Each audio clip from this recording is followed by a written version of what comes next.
महीना में अरे नाचे कंवरिया देवघर में कि नाचे कंवरिया देवघर में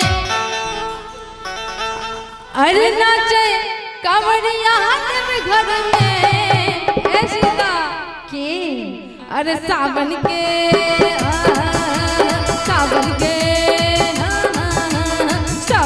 पावन महीना में नाचे कंवरिया देवघर में। सावन के पावन महीना में नाचे कंवरिया देवघर में।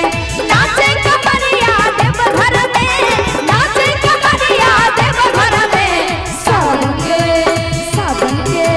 सावन के पावन महीना में नाचे कंवरिया देवघर में।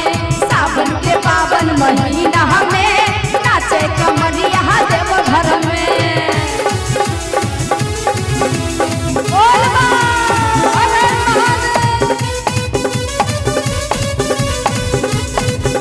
हर हर